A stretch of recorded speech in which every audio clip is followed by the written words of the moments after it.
quem está falando aqui é Marilina Bersini, eu sou médica e coordeno a vigilância epidemiológica do Estado do Rio Grande do Sul, da Secretaria Estadual. A proposta é a gente falar um pouco de um problema que está nos afetando agora no verão, que é o dengue. Então, o foco da minha fala, né, é o diagnóstico e manejo clínico de dengue, que é uma novidade aqui para nós do Rio Grande do Sul, são poucos anos de história de dengue aqui no estado. E eu sei que com certeza há muitas dúvidas, eu vou tentar, né, falar de modo geral. Dar algumas orientações básicas, né, para facilitar o trabalho de quem está no dia a dia do posto de saúde. Então, a dengue é uma doença infecciosa, febril aguda, de etiologia viral, e na maior parte das vezes ela evolui bem, vamos dizer, 95% dos casos evolui para cura.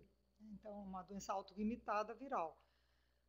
Existe um pequeno percentual de pessoas, em torno de 5%, às vezes 10%, que podem evoluir para quadros mais graves.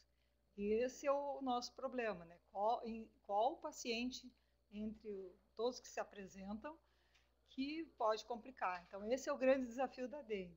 Se não fosse as complicações e a possibilidade de óbito, seria uma doença como qualquer outra viral, com começo, meio e fim. Bem, essa doença dengue é a principal doença de transmissão vetorial da autoridade e ela tem um grande impacto na mortalidade. Se estima que todo ano 50 a 100 milhões de pessoas adoecem em mais de 100 países, há 550 mil hospitalizações no ano e chega a ocorrer 20 mil mortes por ano por causa de dengue. E a letalidade, em média, é 10%, mas ela pode chegar a 20% se não houver um tratamento adequado, mas se a gente manejar adequadamente o nosso paciente, esse é o objetivo da organização do serviço de saúde, do acompanhamento todo do paciente para evitar as mortes. Só para situar vocês, eu não vou trazer muito dado, porque até fica cansativo e o foco é mais a parte clínica, né, que quem está atendendo precisa ter mais a orientação clínica e o que é a doença, mas só para vocês saberem, neste mês de março, que está findando, a gente está com 89 municípios no Rio Grande do Sul que são infestados, ou seja, mostram a presença do mosquito vetor, que é o Aedes aegypti. E dá para ver no mapa que, embora tenha um pouquinho de alguns municípios para o norte e para o sul, mas a maioria dos municípios se concentra ou na região metropolitana, né, que é Porto Alegre e adjacências, e um grande grupo lá no noroeste, que é regional de Santa Rosa, de Santo Ângelo e Juí. Então, são as duas regiões que nós sabemos concentram o risco, né, que tem o risco aumentado porque concentram os municípios infestados. Esse mapa é dinâmico, ele vai mudando conforme vão se fazendo as pesquisas, né, nos municípios. Então, chamar atenção também que o município de Caxias do Sul e Bento Gonçalves,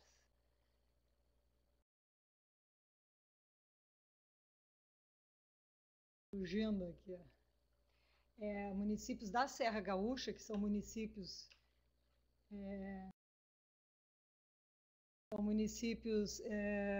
que estão aqui marcados com uma flechinha verde, e são municípios localizados em áreas bastante frias no nosso estado. E mesmo assim o mosquito tem uma capacidade de adaptação e agora, nesse verão, esses dois municípios estão infestados. Depois também nós temos aqui o município de São Gabriel, que também é um novo infestado, recentemente apareceu como infestado. Então, isso vai mudando e pode vir a aumentar.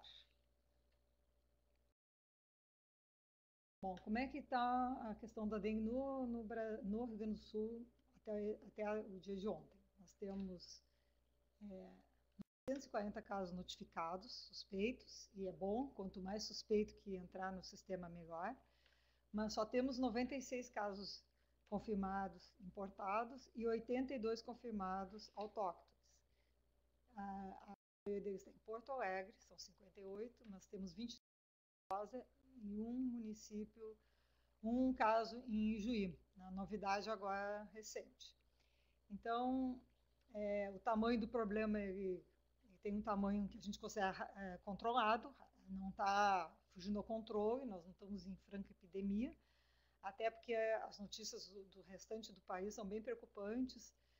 Por exemplo, o estado de Minas Gerais está com quase 130 mil casos de dengue, e eles estão em emergência. Né? O estado do Mato Grosso do Sul está com quase 40 mil casos de dengue. E então, a maioria dos estados brasileiros está em epidemia. Por quê? Porque esse ano está circulando bastante o tipo 4, que é um tipo novo, e, portanto, há muita gente suscetível. Né? Então, isso é a explicação por que está tão intensa a circulação esse ano. No nosso caso, no Rio Grande do Sul, foi identificado o dengue, o tipo 2 e o tipo 4, em casos autóctonos, e o 1 e o 2, o 4, em casos importados. Apesar, então, de haver o tipo 4 identificado no nosso meio, nós não estamos tendo essa explosão de casos, até porque as medidas de vigilância ambiental, de controle de vetores, de limpeza de criadores, está sendo feita a contento e tem até a questão de clima, né? A gente já tem um esfriamento da temperatura agora mês de março, e pode ter algum outro fator que até não se identifica, que torna a nossa situação um pouquinho mais confortável, mas não menos preocupante, porque a qualquer momento, né, por uma mudança climática, nós podemos ter eventualmente um descontrole. Então, por isso que é o objetivo, né, de estar falando de uma doença que tem pouca familiaridade entre os profissionais de saúde, mas que tem um potencial epidêmico bastante grande. Bom, falando um pouquinho só do agente, né, que é um tripé, é uma equação isso, é o vírus interagindo com o vetor, interagindo com o ser humano. Então, o vírus da dengue é um vírus da família dos flavivírus, é um vírus pequeno, e ele tem essa característica de ter apresentação em 4 sorotipos, do 1 ao 4. Eventualmente, tem anos que quando circula o 2, ele mostra um pouquinho mais de virulência, mas qualquer um dos tipos, do 1, o 2, o 3, o 4, podem causar doença grave e fatal. Se observa que a cepa tipo 2, ela tem um pouquinho mais de potencial de causar casos graves.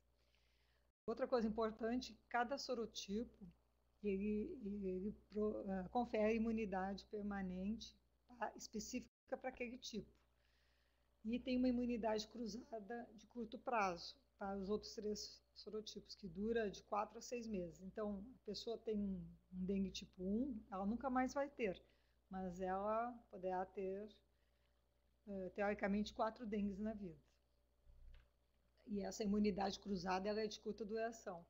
Isso é importante só na sequência dos atendimentos. Eventualmente, uma pessoa tem dengue, daí 2 meses ela volta com o mesmo quadro, provavelmente não é dengue, porque existe essa imunidade cruzada.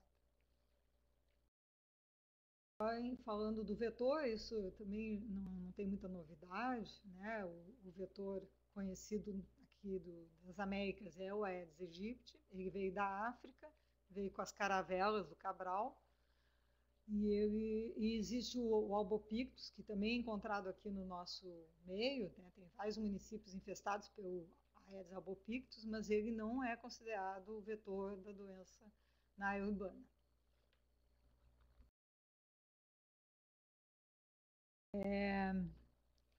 O mosquito ele é escurinho, ele tem aquele rajado, né, branco e preto. Ele também ele é muito domiciliado e costuma ficar no domicílio, mora na casa da gente. Né?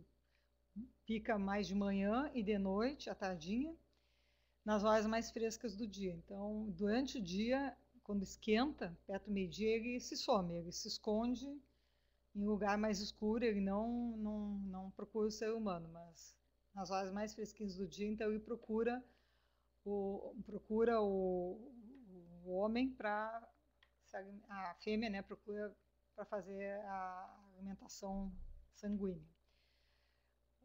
O período de incubação da dengue no homem é de 3 a 15 dias e no mosquito é de 8 a 12 dias. Então, tem 2 ciclos. No próximo slide eu vou mostrar melhor isso. E a questão quando que o ser humano infectado fica, pode transmitir a doença, é 1 dia antes da febre e 6 dias depois. Então, no total de 1 semana, é no momento da viremia que o homem infectado, a pessoa infectada, ao ser picada por um Aedes, acaba repassando esse vírus para o mosquito. Então, aqui embaixo tem todas as fases, são 4 fases que o nosso mosquitinho passa, desde o ovo, passa pela larva, passa pela pupa e chega até a forma adulta. Então, isso é bem importante, a questão do ciclo, né, do homem, mosquito e vírus. Então, acompanhem comigo. Assim, o mosquito, ao picar o homem doente, que no período de viremia, que é 1 dia antes do início dos sintomas, até 6 dias após, então, o mosquito que não está infectado, ele pica, faz um repasse sanguíneo num homem infectado. Aí o mosquito vai ficar contaminado, tem o ciclo no mosquito, que é de 8 a 12 dias, quer dizer, não é imediatamente após a picada que o mosquito fica competente para infectar. Tem o ciclo chamado extrínseco, que é no mosquito. E então, passado esse período, ele fica competente e ao picar um homem sadio, ele transmite o vírus. Então, tem esses tempos, né, que são necessários para causar a doença. Em relação, então, ao caso suspeito propriamente dito. Então, vocês já viram o vírus, viram o agente, viram a situação epidemiológica, agora vamos focar mais na questão clínica. Então, quando que a gente pensa num caso suspeito? Para nós aqui no Rio Grande do Sul. Né, que eu acho que isso é o principal, né, a gente pensar em dengue diante de um paciente febril. E febre, mas febre sozinha também seria muito ampla. Então, a gente vai pensar em dengue quando o paciente está com quadro agudo, febril, até 7 dias, e tem 2 ou mais sintomas, tipo fenômenos dolorosos. Seria a cefaleia, a dor reto-orbitária, a famosa dor atrás dos olhos, que na dengue é muito típica. As mialgias, as atralgias, né, a prostração e também o exantema, que ocorre de 30% a 50% dos casos. Então, nós vamos pensar em dengue se nós tivermos febre, paciente febril, mas com mais outros 2 sintomas, porque senão nós vamos abrir muito nosso leque de suspeitas clínicas. Né? Podemos ter também um quadro, então, de febre, dor de cabeça, mialgias, artralgias, e pode haver ou não pequenas hemorragias, né, tipo sangramento gengival, sangramento conjuntival, epistaxe. E podemos ter também leucopenia no hemograma e algum outro sinal de alarme. Então, que eu vou depois, sinal de alarme eu vou detalhar depois. Então, assim, aqui no estado a gente tem visto isso, é a febre com as dores, com os fenômenos álgicos e muitas vezes com exantema. E isso é o parâmetro clínico. O parâmetro epidemiológico, então, é importante também. Então, a pessoa ou mora num município infestado pela Aedes aegypti, ou então ela viajou nos últimos 15 dias para local com transmissão, que já esteja circulando o vírus. Então, é muito importante saber isso que eu falei antes, né? Que Porto Alegre e Santa Rosa a gente está com circulação viral. Então, são os outros municípios, se o paciente está com essa febre e ele tem essa história, ele nem precisa ter saído para o estado, ele pode ter vindo para Porto Alegre e ter se contaminado aqui. Outro ponto importante é que a doença dengue ela é considerada sistêmica e dinâmica. Então, varia desde os quadros subclínicos, passando pela febre indiferenciada, que aí é só febre. Então, subclínico a gente nunca vai descobrir. A febre indiferenciada, que dificilmente a gente vai captar. O dengue clássico, que é toda aquela sintomatologia, e chegando a poucos casos onde há um agravamento, que hoje em dia já não se fala mais de dengue hemorrágico, febre hemorrágica da dengue, sim fala-se de dengue grave, que são um pequeno número de casos. Então, nós vamos ter as pequenas hemorragias, o exantema, né, sangramento em local de punção, o exantema, aqui até uma prova do laço que encheu de equimose o braço da criança, as pequenas hemorragias, né, subconjuntivais. O exantema é bem eritematoso, ele não tem aquela progressão do sarampo que começa na cabeça e vai descendo, ele aparece simultaneamente em várias partes do corpo, ele é bem vermelhado, bem vivo e também tem prurido. De 30% a 50% dos casos suspeitos, casos de dengue tem exantema. E quais seriam os fatores que indicam uma gravidade maior? Então, como eu falei, às vezes tem sorotipos, tipo o dengue 2, ele está associado um pouquinho uma maior virulência. A própria carga viral, né, a viremia do paciente pode ser determinante. Idade, crianças e velhos têm maior predisposição a complicações pela questão imunológica, pela própria fragilidade dessa época da vida, que são as duas pontas. Pacientes com comorbidade, especialmente pacientes com lúpus, com alteração de imunidade, pacientes com diabetes grave, ou mesmo moderada, com asma, enfim, esse tipo de doença que afeta o sistema cardiovascular e a imunidade, facilita as complicações. Mas a teoria mais aceita hoje é a teoria de Hellstad, que está estabelecida a observação de que o segundo, terceiro dengue na mesma pessoa favorece as complicações. Então, é uma observação e também tem uma explicação imunológica de uma exacerbação de uma resposta imunológica em presença de anticorpos por um dengue anterior. Então, é a famosa reação cruzada de anticorpos antidengue, ou então que chega aumenta a resposta imunológica, que leva a uma disfunção endotelial, né, do endotélio vascular, os vasos ficam mais abertos, vamos dizer, e há um extravasamento de plasma.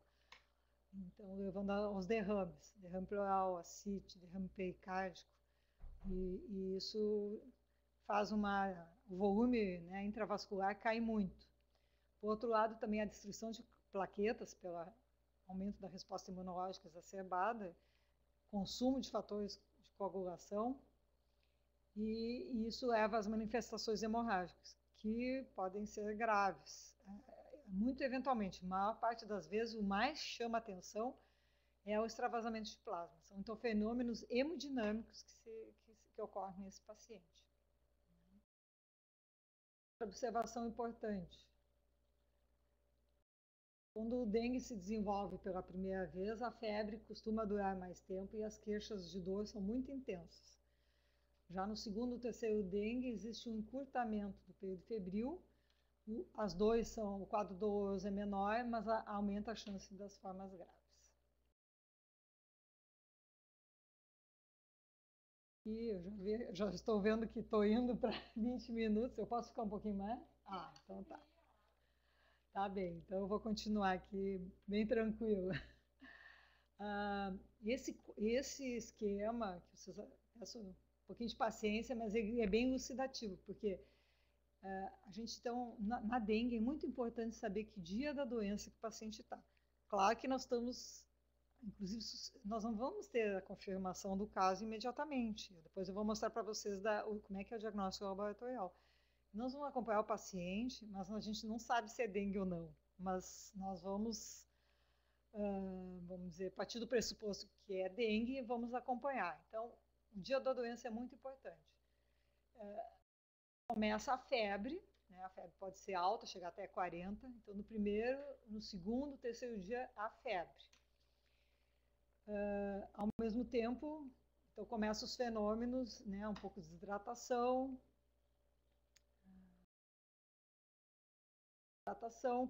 O hematócrito está normal, mas ele pode começar a essas plaquetas. As plaquetas estão normais, mas justamente a gente tem que observar, ver se elas não vão cair. O hematócrito está normal e a viremia está se produzindo. Então, o que se sabe? Então, o dengue está no primeiro, no segundo, terceiro dia, o paciente está com febre, com dores, está com mal-estar, está prostrado na cama, mas aí no quarto dia, no quinto dia, que aí é o risco maior, chamada fase crítica. O que acontece? A febre cai, né? Então é paradoxal até, porque a febre, quando cai numa doença infecciosa, parece então que vai melhorar, mas na dengue tem até uma frase que dizem, é a doença que quando parece que melhora, ela piora, ou seja, a febre cai, e aí que os fenômenos hemodinâmicos, motivados pela reação imunológica, eles se exacerbam. Então, nesta fase crítica, a gente pode ter o choque, as hemorragias, o dano nos órgãos, que pode haver comprometimento hepático, comprometimento cardíaco, hemorragia pulmonar, hemorragia renal. Então, os órgãos se comprometem. Isso eu estou falando numa situação de gravidade. Nem sempre ocorrem esses fenômenos no dengue clássico, né? Estou falando nas complicações. E no caso do hematócrito, então, porque está saindo líquido do intravascular, aí se a gente dosa o hematócrito, ele aparece concentrado. Então, aumento do hematócrito é muito importante, esse sinal laboratorial para acompanhamento do paciente. Então, ao mesmo tempo, o hematócrito pode estar concentrando e as plaquetas estão caindo. Então, isso chama atenção, né? E esses dois parâmetros são muito importantes. E em termos de anticorpos, começa a haver a produção. Então, vocês vejam que aí a gente está no quarto, quinto dia, a gente tem pouco anticorpo. Então, a detecção, a confirmação laboratorial, ela vai se dar mais adiante. Do sétimo dia em diante é quando a gente consegue detectar os anticorpos anti-dengue. Então, já é a fase de recuperação. Então, na fase de recuperação, daí as plaquetas sobem, o hematócrito normaliza e os líquidos que foram para o extracelular reabsorvem. Então, esse diagrama, ele mostra a dinâmica da doença. Então, por isso que eu disse, cada dia nós temos que pensar que dia que o paciente está, né? Porque vai variar de acordo com o dia. Então, só repetindo que a dengue então, é uma doença dinâmica, né? A gente comentou e vocês viram claramente que é isso. É uma doença sistêmica, né? Porque além da viremia, que vai dar todo o fenômeno febril e o fenômeno doloroso, podemos ter comprometimento de órgãos. E aí o manejo do paciente vai ser a questão de acompanhar o paciente e ver se em algum momento ele está apresentando sinais de alarme, de piora. Então, um contínuo estadiamento e reestadiamento dos casos. E a partir da verificação dos sinais de piora, hidratar rapidamente. Então, é o desafio, né? A gente sabe quanto que as unidades básicas estão cheias de paciente, um pronto atendimento ou uma UPA, e aí a gente tem que...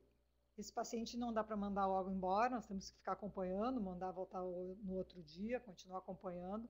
Então, é um paciente que não tem a tecnologia de atendimento, de tratamento, é muito simples, mas exige uma dedicação, um acompanhamento do paciente. Então, tem que acolher, assistir, avaliar e reavaliar sempre o tempo todo.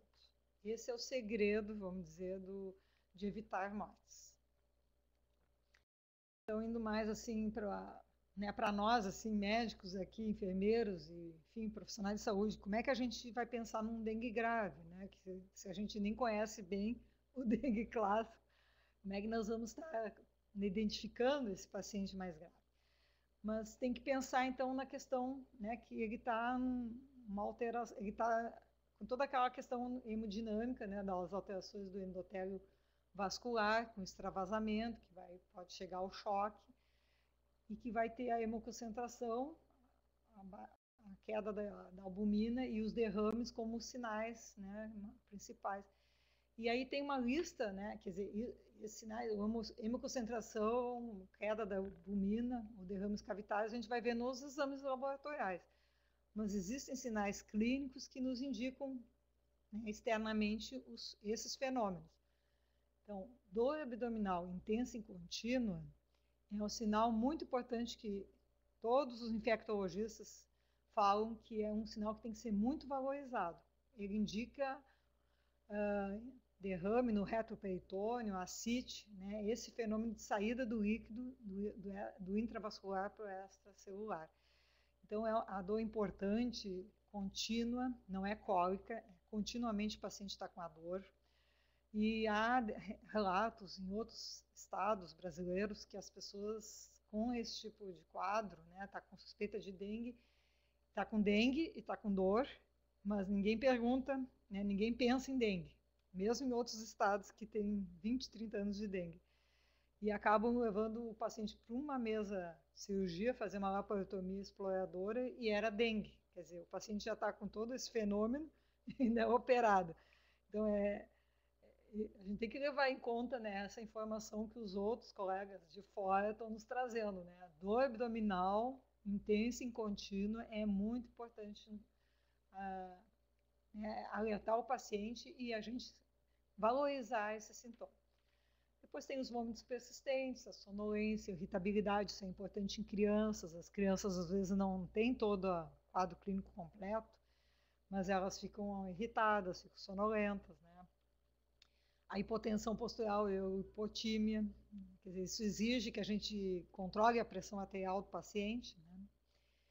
A hepatomegalia dolorosa, sangramento importante de mucosas ou hemorragias, né, importantes, hematemes e melena, metrorragia, né, a mulher está menstruando fora do período correto da menstruação, no meio do ciclo. Então, são hemorragias maiores, né? Não são aquelas pequenas hemorragias que eu comentei antes, de pequeno sangramento nasal, conjuntival, não, são hemorragias maiores. Diminuição da diurese, naturalmente, né? Queda da temperatura corpórea até a hipotermia, desconforto respiratório, que seria pelo próprio derrame pleural, aumento repentino do hematócrito e queda das plaquetas. Então, esses são sinais de alarme que alguns dá para até falar para o paciente que se ele tiver esse sinal ele volte, e alguns a gente vai observar no exame. Então, aqui tem um passo a passo, né, para a gente acompanhar os pacientes. Então, a questão da história clínica, avaliar a história clínica, saber se ele viajou ou não, né, como é que estão os sintomas, o exame físico e caracterizar a febre. Aferir a pressão arterial em duas posições. Temos que ter esfingmanômetro até para criança, né? Então, isso eu sei que é um desafio. Às vezes eles estão estragados, às vezes não está disponível, enfim, mas para a dengue é muito importante o termômetro e o esfingmanômetro, aparelho de pressão. Sinais de alarme ou choque, isso, né, já vai chamar atenção, mas em todo caso tem que pesquisar. Prova do laço. É um exame bem simples, que pode ser feito em qualquer unidade de saúde e que nos mostra se o paciente tem um risco. Ele vai mostrar a fragilidade capilar. Ele não vai dar o diagnóstico de dengue. Ele não é um diagnóstico de dengue. Então, o paciente pode estar com dengue e a prova do laço dele está negativa, assim como pode ser positiva a prova do laço e não ser dengue. Mas ele dentro do quadro da febre e as dores todas, e uma prova do laço positiva, a gente já tem que abrir o olho para esse paciente. pesquisar comorbidades, situações clínicas especiais, risco social, às vezes não tem como mandar embora o paciente, tem que ficar. Eu sei que é um problema para a unidade que fecha às 5 horas, né? Mas são situações que vão ter que ser resolvidas no evoluir da situação. Depois tem a questão dos exames, isso eu vou mostrar depois, exames específicos. E isso, muito importante, notificar todo caso suspeito. Todo caso suspeito tem que ser notificado para a vigilância municipal. Todo o município do Rio Grande do Sul tem vigilância. Então, isso é muito importante. É o médico, a enfermeira, a recepcionista, a agente comunitário de saúde, qualquer um pode notificar, porque é assim que a vigilância municipal vai poder verificar a situação e ver se tem outros casos e fazer tudo o que tem que fazer. E a outra coisa é o cartão de acompanhamento da dengue, que eu vou mostrar depois. Eu não sei se tem nas unidades em geral, porque a gente também não distribuiu a varrer isso, mas conforme a situação, a gente encaminha para fazer o acompanhamento do paciente. Bem, então, em relação aos exames laboratoriais, temos os exames laboratoriais inespecíficos. O que é o principal? É o hemograma.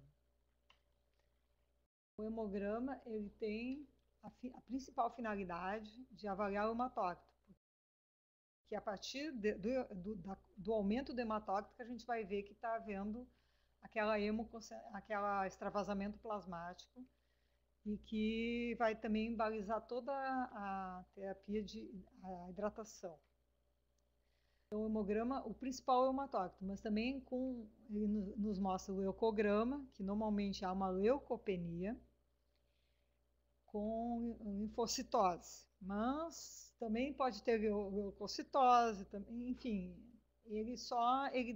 se há uma leucopenia, já combina mais até com o diagnóstico de dengue. E as plaquetas, também o acompanhamento dela.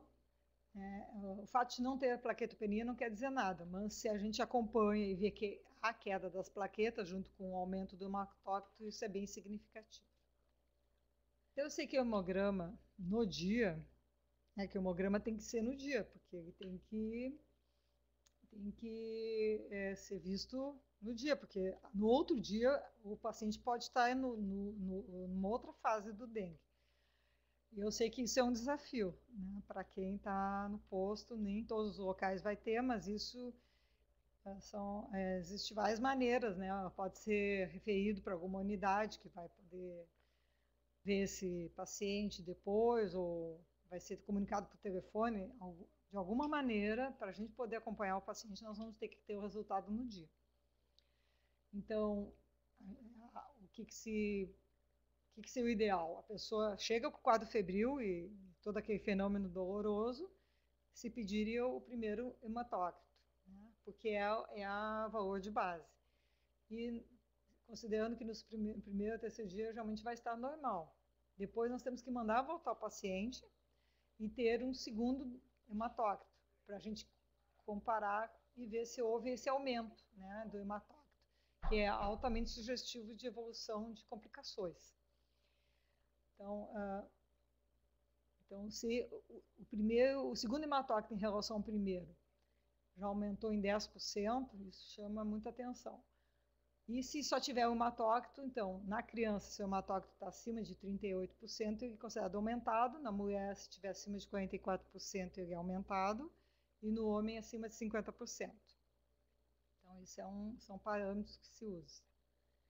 Os exames complementares, então, isso já é um outro nível de complexidade. Provavelmente, esse paciente já vai ter que ir para um hospital, para uma emergência. Mas só para a gente falar do todo da doença, então o raio-x de tórax para ver derrame pleural e a ecografia abdominal para ver ascite, e também se fala que a vesícula fica edemaciada, a parede da vesícula fica bem grossa, né? Isso é bastante sugestivo de dengue. Então são recursos importantes.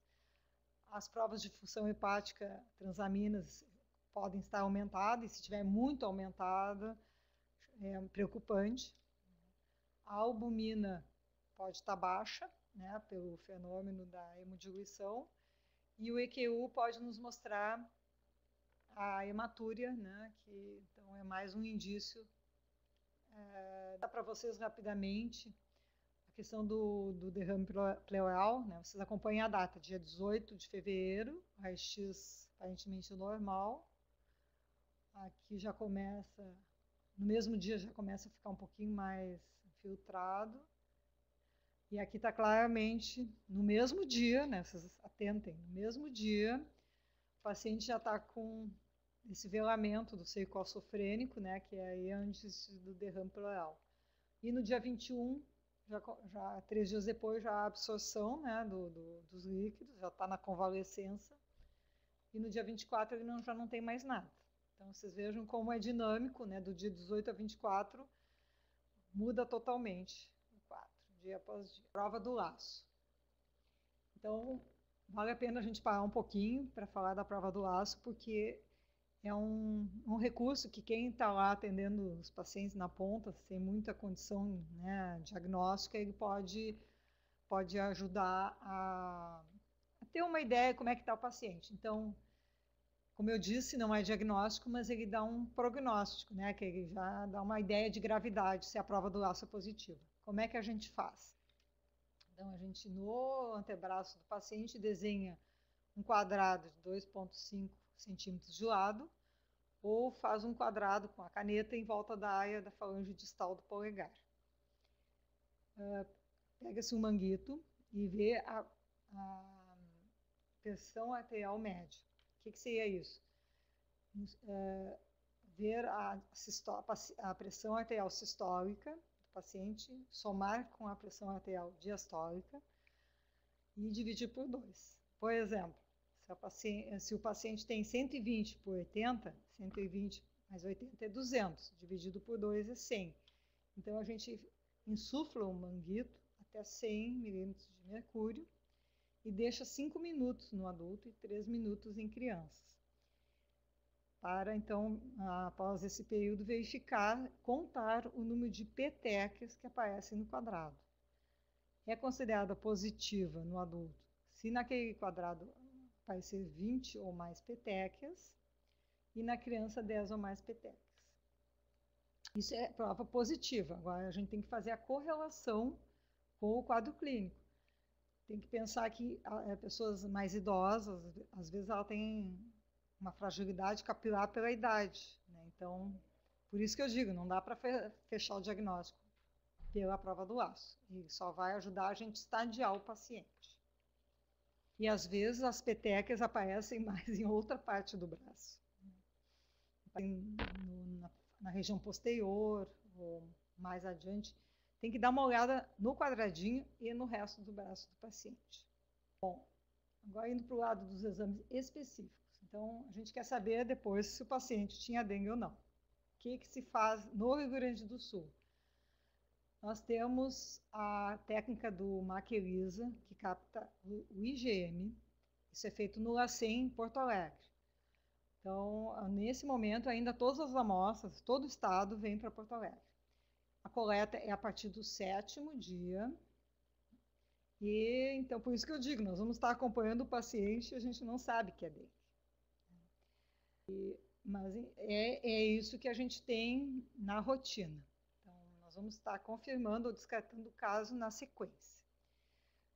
Nós, mais recentemente, temos aqui no Porto Alegre, no LACEN, a técnica do NS1. É diferente, aí é a detecção de antígeno do vírus, né, da dengue. Então, é uma coleta até o 5º dia, na fase da carga viral maior da viremia. Atualmente, esse teste não está disponível para todos os casos. Então, a gente prioriza para os pacientes graves que estão internados. Então, isso, né, a gente pode, o paciente interno está com suspeita de dengue, não vamos precisar aguardar o 7º dia para a coleta. Podemos já fazer a coleta no 1º dia e mandar para o LACEN explicando que é um caso grave. Isso a vigilância do município pode ajudar, não tem problema. E aqui em Porto Alegre a gente também usa o NS1 para fazer a triagem de amostras para o isolamento viral, otimizar a identificação do sorotipo circulante. O isolamento viral, que seria o cultivo celular, é um teste mais demorado, é feito só no Instituto Adolfo Lutz, em São Paulo. Ele também é feito até o quinto dia, é feito após identificação do soro positivo para o NS1. E atualmente também temos a técnica do PCR, instalada aqui no LACEN, também a partir das amostras positivas para o NS1. Então, o LACEN já está evoluindo no diagnóstico laboratorial e, no futuro, teremos isolamento viral, né, que é uma técnica mais refinada, mas também teremos aqui no estado. Então, agora a gente pensou em dengue, né, examinou o paciente, viu os exames, e só não podemos esquecer que temos outras doenças que são parecidas. Então, tem sempre também não esquecer, não achar que é dengue e ser uma meningococcemia, por exemplo, né? Ou uma leptospirose. Então, ou o paciente veio, um caminhoneiro que veio da Amazônia, né, podendo ser malária. Ou é uma pessoa que veio da França ou de outro país europeu onde tem sarampo, porque a gente agora, atualmente, não tem sarampo autóctone aqui no estado, nem rubéola. Mas num viajante que vem da Europa, a gente pode pensar em sarampo também. Então, tem que não esquecer dos outros diagnósticos, né? Principalmente uma meningococcemia, por exemplo, que geralmente o quadro é bem diferente do que eu comentei, né? É um quadro muito mais agudo, muito mais direto, né? O paciente tem outros sinais que indicam, enfim, está chocando desde o primeiro dia, que não é assim que é a dengue. Então, nós não podemos esquecer dos outros diagnósticos, não atribuir tudo à dengue, sendo que pode ser uma outra doença. Então, agora, indo já para o final da minha fala, eu vou falar rapidamente como que seria a conduta diante do paciente com dengue. Então, assim, como eu falei, é muito simples a conduta, mas o principal é verificar se é grave ou não é, e aí estadiar, ver qual é a categoria que o paciente se enquadra, porque a partir da categoria vai se estabelecer a conduta. Então, se a gente estabelece que o paciente é do grupo A, o mais sem risco maior, ele pode ser enviado para casa. Agora, o tipo B, que eu vou detalhar depois o que é isso, o B já precisa ficar internado, nem que seja numa emergência, e o C e o D, que são os casos graves, ele tem que ir para uma UTI, geralmente. Outra noção importante é que o fato de não ter um tratamento específico, né, nós não temos antibiótico ou antiviral para usar no nosso paciente, mas não quer dizer que não tem tratamento. Então, é diferente. Uma coisa, não ter tratamento específico é diferente de não dizer que não tem tratamento. Na verdade, o que nós temos que fazer é a prevenção da desidratação, uma adequada reposição de líquidos. Usar o analgésico e o antiemético, usar o paracetamol de preferência ou a dipirona, evitar os medicamentos com salicilato e os anti-inflamatórios não hormonais, né, que esses diminuem as plaquetas, né, a agregação plaquetária e podem potencializar os fenômenos hemorrágicos. E a gente, então, além do estadiamento, ver os sinais de alarme, ter os hemogramas com plaquetas ceiados, no mínimo 2, e ter o retorno do paciente em 1 a 2 dias. E não vai dar para ver todo o detalhe, mas então isso está disponível na nossa página e várias unidades, eu espero que tenham recebido. É um cartaz que fala todo o algoritmo de decisão em relação à dengue, ele fala da classificação de risco e do manejo. Então a ideia é classificar o paciente em 4 grupos, de A até D, e eles são identificados por cores. Então a cor azul é o paciente mais que pode ser manejado em casa. O B já precisa um cuidado de observação e o C e o D é de hospital. Então, o cartaz ele é grande, né, mas ele dá toda a informação necessária. Eu vou detalhar um pouquinho mais. Então, assim, sinteticamente, o grupo A, que é o azul, e isso não é a classificação de Manchester, tá? Isso é uma classificação para a dengue. Isso tem havido alguns problemas para compatibilizar com a Manchester.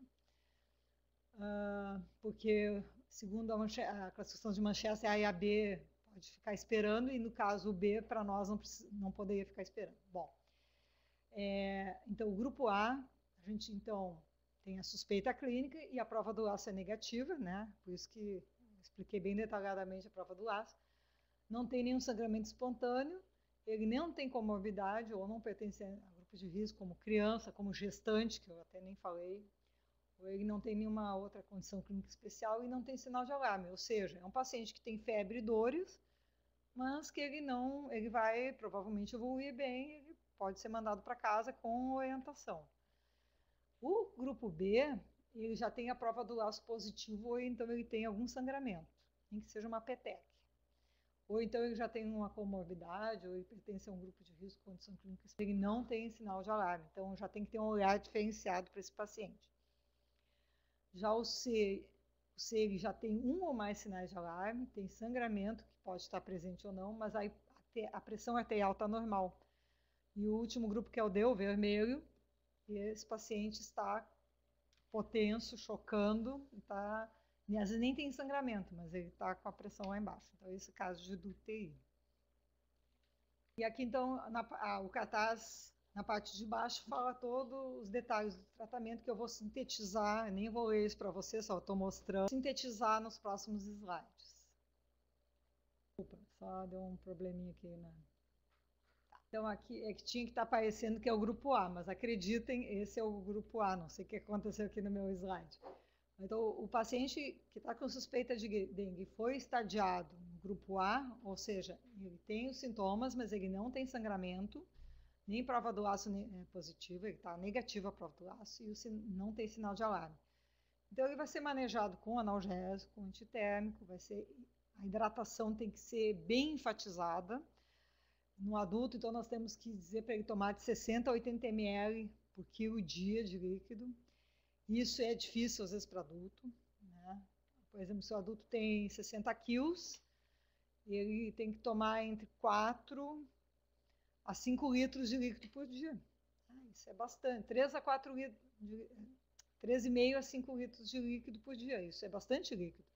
Então, nós vamos dizer para ele tomar 1/3 em forma de soro e 2/3 em forma de líquidos outros. Pode ser o chimarrão, pode ser água de coco, suco, o que ele quiser, o que ele aceitar. Então, nós vamos ter que fazer uma hidratação vigorosa, ou seja, insistir muito que ele se hidrate bastante.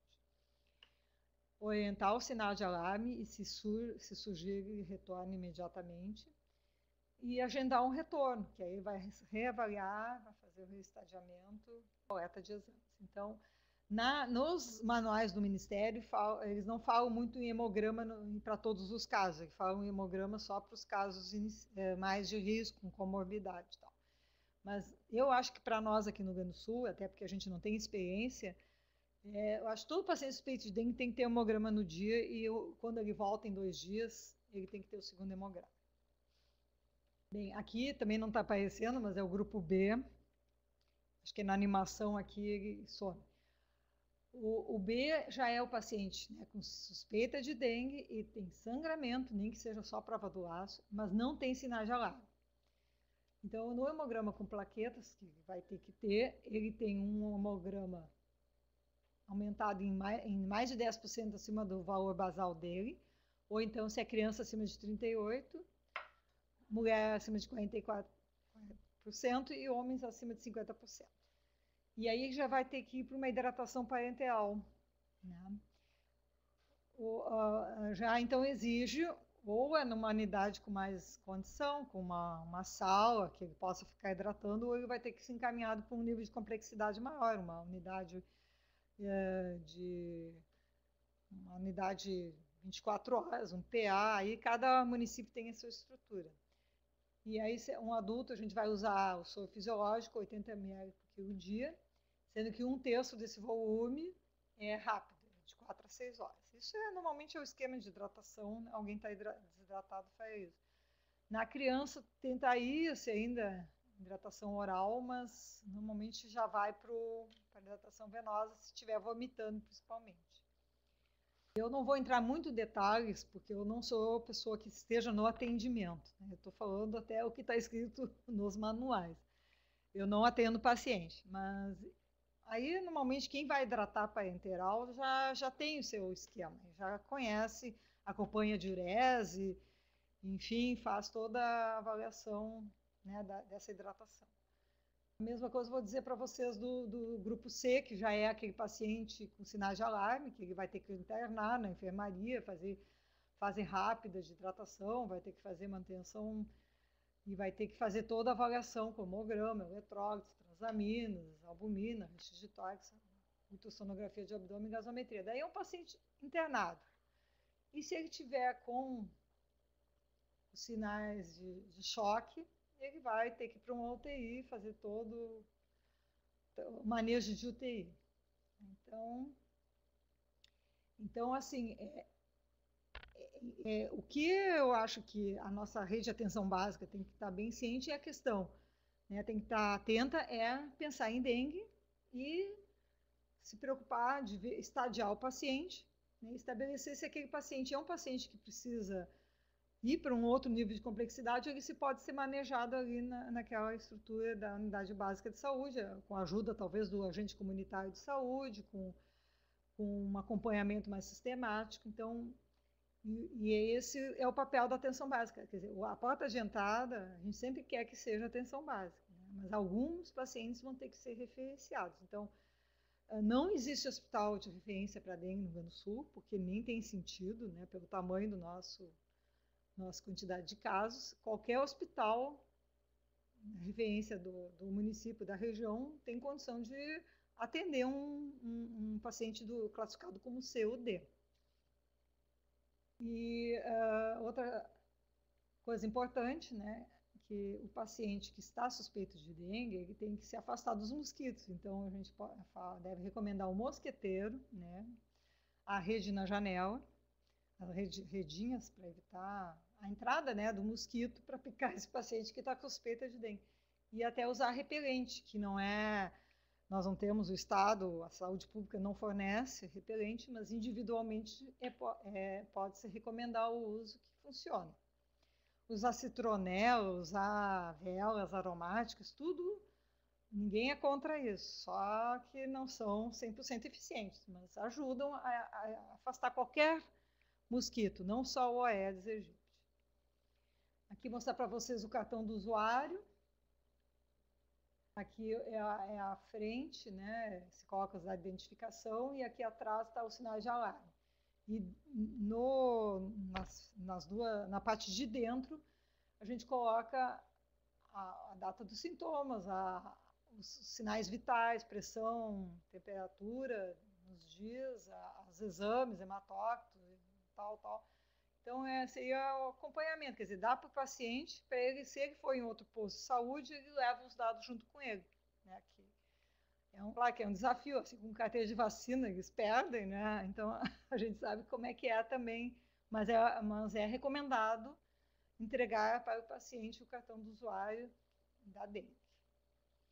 Em relação a vacinas, né, que seria a grande arma de prevenção, né, um estado como o Rio Grande do Sul, que ainda não enfrentou epidemia, mas como é que está a situação das vacinas? Nós não temos vacina disponível ainda, porque ela tem que ser eficaz para os 4 sorotipos. Se não for, se for só proteger para um tipo, o que vai acontecer? Nós vamos ter quadros graves, né, se exacerbando, porque vai facilitar os quadros graves. Então, temos que ter uma vacina que proteja contra os 4 sorotipos. Assim, já indo para o final da minha apresentação, então, a importância, novamente, frisar a importância da identificação do caso suspeito para a vigilância epidemiológica municipal. Porque, além de fazer a investigação mais detalhada, né, tem que fazer as medidas de controle, né, também procurar eliminar os focos, às vezes tem que até usar pulverização. Acho que Santa Rosa já começou até com a máquina de UBV pesada, que é aquela máquina fumacê. Então, isso, claro, é um trabalho da vigilância, mas começa tudo pela notificação dos casos suspeitos. Também dizer que no nosso site, Saúde RS Gov BR, Nós temos 2 manuais bem interessantes, um é o da enfermagem, adulto e criança, e tem esse último, que é o do adulto e da criança, que é de 2011. Ele é bem extenso, mas bastante detalhado para quem quiser ficar, né, quem quiser ver mais detalhamento do que eu falei, está disponível na página. Em papel, nós não recebemos esse último aqui, somente o de enfermagem. Isso deve ter, com certeza, em várias unidades de saúde.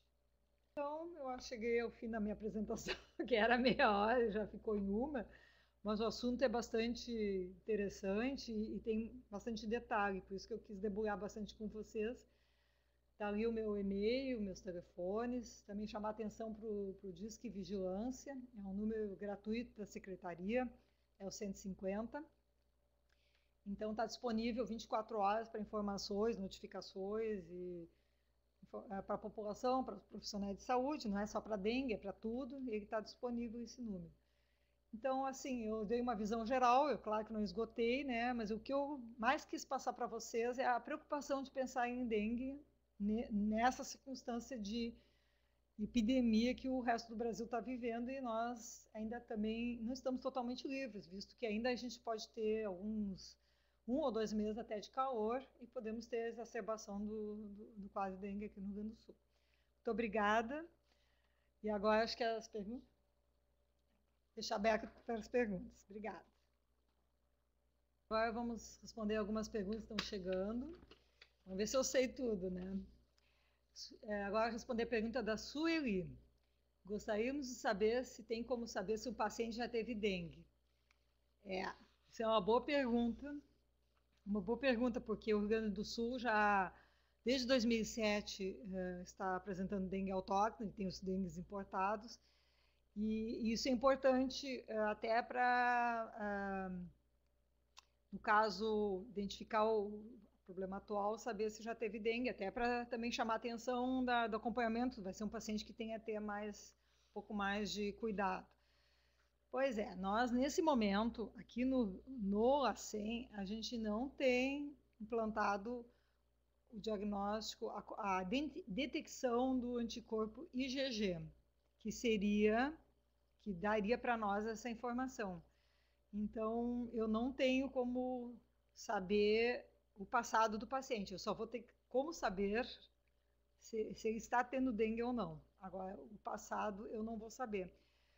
E, então, é uma informação que esperamos que os que já tiveram dengue aqui no Rio Grande do Sul saibam, né? Os que viajaram também, quer dizer, uma informação que o paciente vai ter que guardar para ele. Por isso que é até tão bom que tivesse o cartão SUS que estivesse funcionando, né? Porque aí essa informação ficaria armazenada. Isso pode ser resgatado também em prontuários ou na própria vigilância municipal. Eu creio que poderia ser uma alternativa também da gente ter essa informação. Agora, ainda não temos. Então, objetivamente, ainda assim, nesse momento, nós não temos implantada a técnica do IgG aqui no LACEN, mas eu acho que em breve teremos, porque já começa a ficar necessário. Para responder a pergunta da Maria Edilene da Silva. Tivemos aqui em nosso município alguns casos que a pessoa não percebeu que teve febre. Sabemos que a doença inicia com febre, se isso tem acontecido esse ano. Pois é aí que tá. É que a gente trabalha com a definição de caso, de febre e 2 ou mais sintomas daqueles que eu mostrei. Porque não tem como identificar todos os casos subclínicos. Então, todos os casos que estão entrando, eles têm febre. A não ser que talvez alguma clínica privada, que aí o médico, por um excesso de cautela, peça, né, exames. Eventualmente pode acontecer, né? A febre era baixinha, mas assim, esse ano, a princípio, os casos todos tiveram febre. Eu, sinceramente, vocês sabem que a gente, na ficha quem conhece a ficha que a gente trabalha na vigilância, a ficha da dengue, sabe que não existe essa pergunta na ficha. Então, eu não tenho, enquanto vigilância, eu não tenho acesso às informações clínicas. Isso quem tem é quem está atendendo. Mas eu estou acompanhando a faixa etária, o sexo, que não tem entre homens e mulheres, em qualquer idade. Mas eu não tenho a sintomatologia, né? Então, esse tipo de ficha, que ela é uma ficha voltada até para o caso grave, é uma visão nacional, né, que o CILAM, o Sistema de Informação da Vigilância, é um sistema nacional, ele é voltado mais para o caso grave. Então, eu não tenho a quantificação de quantas pessoas tiveram febre, de quantas pessoas tiveram exantema, eu não tenho. Mas é um trabalho importante. Eu acho que no nível local, conforme a possibilidade, poderia ser feito pelo Serviço de Vigilância em conjunto com a atenção básica. Isso é um dado bem importante para ser feito. Eu acho que cabe fazer isso. Mas eu não tenho essa informação no Rio Grande do Sul como um todo. Bom, tem outra colega fala aqui, Thaís Herrero, que na minha cidade também tem acontecido isso. Sem febre, prova do aço positivo